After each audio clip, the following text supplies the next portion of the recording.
आज हम डिस्कस करने जा रहे हैं एक खास साइकियाट्रिक इलनेस या मानसिक एक बीमारी के बारे में जिसका नाम है सिजोफ्रेनिया। फ्रेंड्स, सिजोफ्रेनिया के अर्ली साइन एंड सिम्टम्स किस तरीके के होते हैं, उसमें धीरे धीरे ऐसे क्या सिम्टम्स आपको दिखाई देते हैं जिसके माध्यम से आप कह पाएंगे कि आपको सिजोफ्रेनिया नाम की बीमारी है।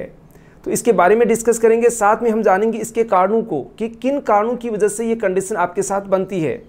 तो इन तमाम जानकारी को जानने के लिए वीडियो को शुरू से लास्ट तक जरूर देखिएगा। मैं हूं डॉक्टर रामदेव लमोरिया, जोधपुर राजस्थान, इंडिया से एक होम्योपैथी कंसल्टेंट, और आपका बहुत बहुत स्वागत करता हूं आपके अपने चैनल पारस होम्योपैथी में। चलिए बिना देरी के वीडियो को स्टार्ट करते हैं।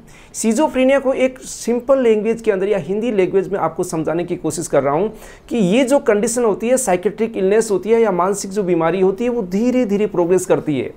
कई बार छोटे बच्चों के अंदर भी इसके सिम्टम्स दिखने लग जाते हैं और धीरे धीरे प्रोग्रेस करके अर्ली 30 जो 30 साल की उम्र होती है तब तक जाके पूरी तरीके से अपनी फॉर्म में आ जाती है। फ्रेंड्स, ये जो बीमारी है इसके अंदर हमारी जो सोच का जो तरीका होता है उसका रियलिटी से टच हट जाता है। यानी कि जो आपकी थॉट्स प्रोसीजर होती है, आपका सोचना समझना होता है, उसके अंदर रियलिटी से बिल्कुल डिस्कनेक्ट हो जाती है। यानी आपकी सोच के अंदर डिस्टोर्शन आ जाता है, अव्यवस्थित सोच होने लग जाती है। इसके साथ साथ में ये जो इलनेस होती है बहुत ही आपकी लाइफस्टाइल को इम्पेक्ट करने लग जाती है। उसकी वजह से आपकी स्पीच, आप जो बोलते हैं उसके अंदर सही तरीके से नहीं बोल पाते हैं। आगे हम आपको डिटेल में समझाएंगे। इसके साथ में आप जो सोचते हैं, बोलते हैं, आप व्यवहार करते हैं, उसके अंदर डिस्टोर्शन आने लग जाता है। आपका जो सोशल बिहेवियर होता है वो चेंज होने लग जाता है, यानी अलग अलग तरीके का बिहेव करने लग जाते हैं। तो ये कंडीशन आपके अंदर कहीं ना कहीं सिजोफ्रेनिया की तरफ इंडिकेट कर सकती है। ये जो सिजोफ्रेनिया के जो मरीज़ होते हैं, पेशेंट होते हैं, वो इजी लाइफ जी सकते हैं, लेकिन उसका सही समय पे सही तरीके से ट्रीटमेंट किया जाए तो अब बात करते हैं कि दोस्तों इसमें अर्ली साइन एंड सिम्टम्स किस तरीके के नज़र आने लग जाते हैं। तो सबसे पहले ही आती है कि आपका धीरे धीरे जो कॉन्फिडेंस होता है वो लो होने लग जाता है। आपका सेल्फ आत्मसम्मान होता है वो धीरे धीरे कम होने लग जाता है। आपके अंदर जो कंसंट्रेशन होती है वो धीरे धीरे कम होने लग जाती है। इसके साथ में आपका मूड होता है वो चिड़चिड़ापन आने लग जाता है, बिल्कुल एकदम से उत्तेजित रहने लग जाते हैं कुछ कंडीशंस के अंदर। आप जो सोशल जो फ्रेंड्स होते हैं, आपका जो ग्रुप होता है उसको बार बार चेंज करते रहते हैं। यानी इसके साथ दोस्ती की, थोड़े दिनों बाद उसके साथ दोस्ती कर ली, यानी ये चीज़ें रेंडमली देखी जाती है। आप सोशल बिहेवियर से धीरे धीरे कट होने लग जाते हैं, यानी आप सोशल इंटरेक्शन से बचने लग जाते हैं, फ्रेंड के साथ बैठने से बचने लग जाते हैं। आपके चेहरे के ऊपर किसी तरीके के कोई एक्सप्रेशन नहीं होते।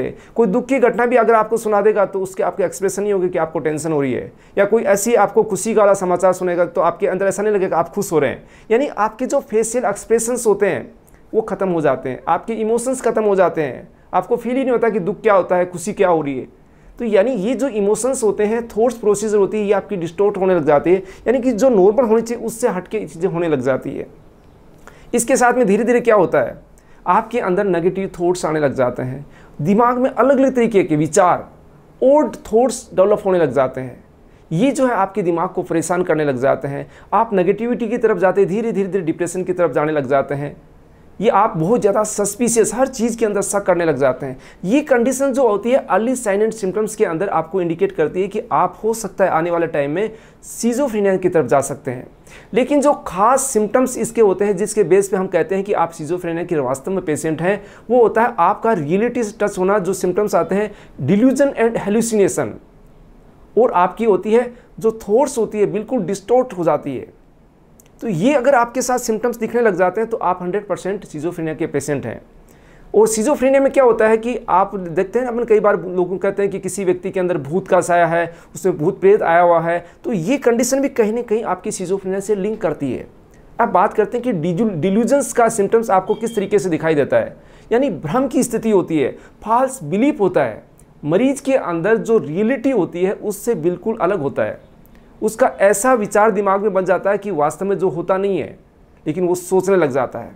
अब कैसे, फॉर एग्जांपल अपन समझते हैं कि वो आदमी इवन ये तक सोचने लग जाता है कि मेरे घर के मेंबर हैं वो मेरे खिलाफ कोई ना कोई साजिश कर रहे हैं। यानी इतने सस्पिशियस हो जाते हैं जबकि ऐसा कुछ नहीं है। और ऐसा भी सोचने लग जाता है कि आस पड़ोस के लोग जो आपके बारे में सोच नहीं रहे, वो ऐसे सोचते हैं कि आपको गलत तरीके से नुकसान पहुँचाएंगे, आपको हार्म करेंगे, आपको अलग अलग तरीके से टॉर्चर करेंगे।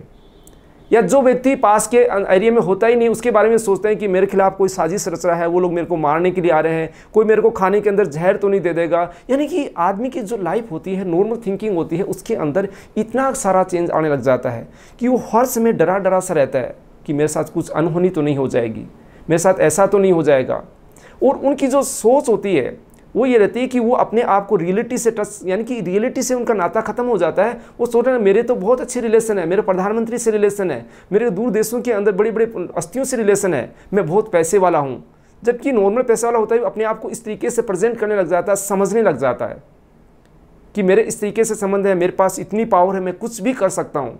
यानी अगर आपकी ऐसी सोच डेवलप होने लग जाती है तो आपको काफ़ी सारे हार्म भी होने लग जाते हैं, क्योंकि आप दूसरों के सामने इस तरीके से प्रेजेंट करेंगे तो वो क्या सोचेगा।